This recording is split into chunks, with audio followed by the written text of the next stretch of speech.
Hi, my name is Ashish, and in this video we will see how to manage and investigate incidents in Microsoft Defender 365. So let me just quickly log on to the portal and take it from there.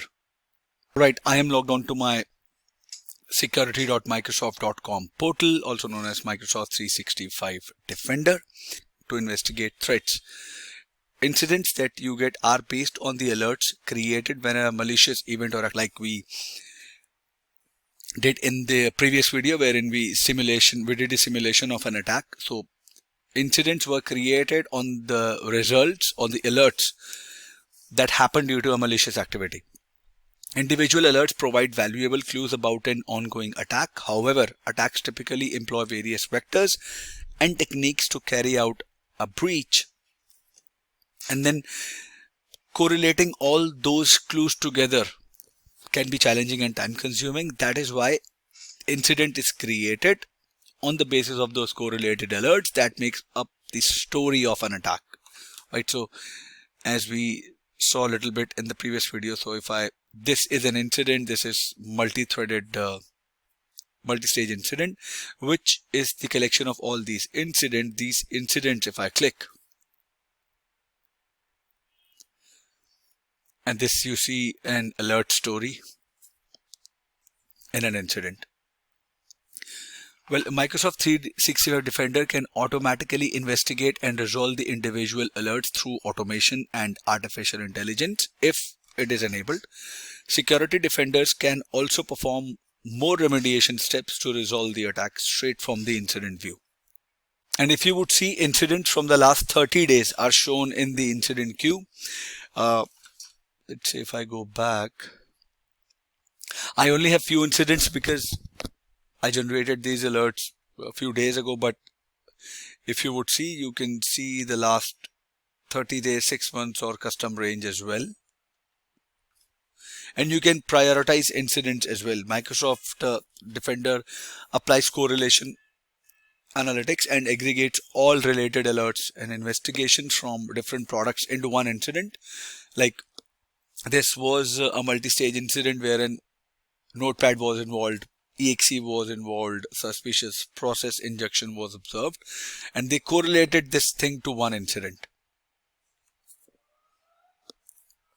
And the incident queues shows the collection of flag incidents as well. You see this, medium, low, or high as well, the severity as well. If you want to set the filters, you can change the filter as this. If you want to only see high, you can click on apply here. The incidents which are marked as flagged as high would show here, or if you want to see only medium flagged, you can do this. I'll remove all the filters and click on apply. Okay. And then by default, the queue in the Microsoft 365 Defender portal displays incidents seen in the last 30 days. So what I meant was that by default, it will queue the incidents which are seen in the last 30 days. The most recent incident would be at the top of the list. And then there are some available filters. As I just showed you, you can click on filter. You want to see the status, you can set the filters based on severity. You can set the filter based on incident assignment. You can set the filter based on multiple services service sources, tags, automated investigation state as well, multiple categories, data sensitivity, device group. And if you want to preview the incident, so if I go back, you see these three highlighted areas, right? This box, this arrow, and this the name.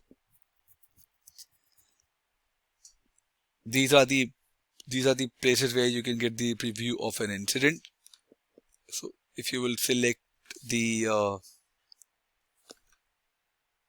this thing here, it will open up the complete incident, and then it will show you the description or the details window on the right side of the page. And if you would click on here, this sign, it will drop down all the associated incidents with this. And then you can manage incidents, is also critical in ensuring that threats are contained and addressed. Then in Defender, you have the access to managing incidents on devices, users, and mailboxes. You can edit the name of an incident. So if I click here, manage incident, you can change the incident name, incident tags, you can change the assignment, or you can change the status, classification, add comments, or add incident tags as well.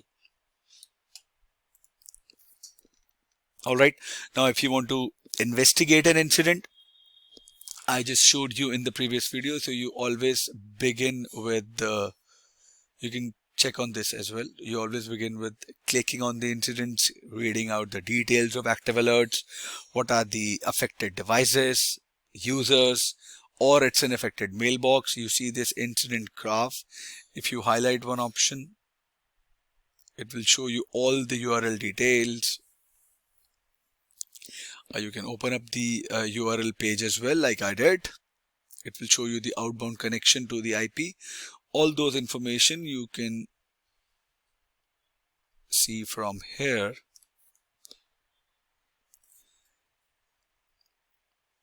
So this category, so if I click again, so this as an attack category gives us a visual and numeric view of how advanced the attack has progressed against the kill chain. And then the scope section will give you the list of top impacted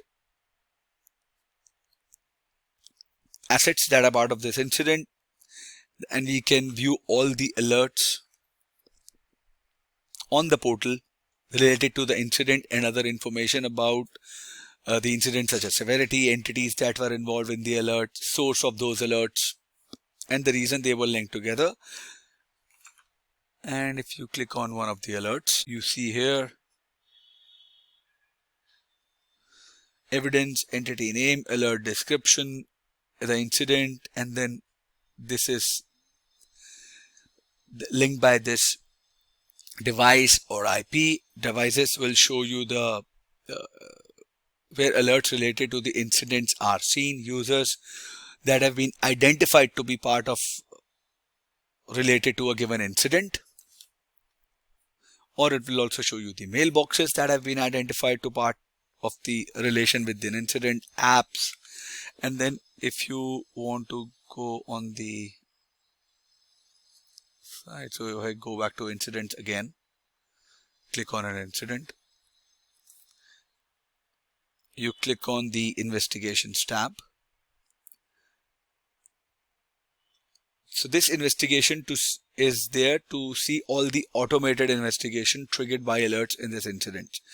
These investigation will perform remediation actions or wait for analyst approval. So if you would click on this,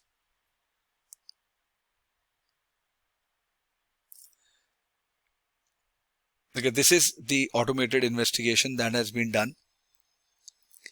And then you can see the details of no malicious entities found during the investigation. Category is this, detection source is EDR.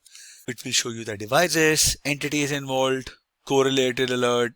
If you click on evidence, these are the two evidences that this automated investigation has come up with. Now, if any actions are pending for approval as part of the investigation, they will appear in the pending action tab. So, okay, I don't see these are the logs. These are the investigation details. It is completed and there is no action pending. If there would have been any action pending or require an approval, it would be present under pending action tab. Right? And this graph, if I click again, this graph visualizes the associated cybersecurity threat information into an incident. So you can see the patterns and correlations coming in from various data points. You can view such correlation through the incident graph. And this graph tells the story of the cybersecurity attack. For example, it shows you the entry point, which indicator of compromise or activity was observed. Right, and you can select the circles on the incident graph to view the details of the malicious files. right? Whatever you will select, it will come up. So I believe this was informative for all of you guys. If you need any further, if you have any further queries, please mention them in the comment section, and I'll see you guys in the next video. Thank you. Have a good day.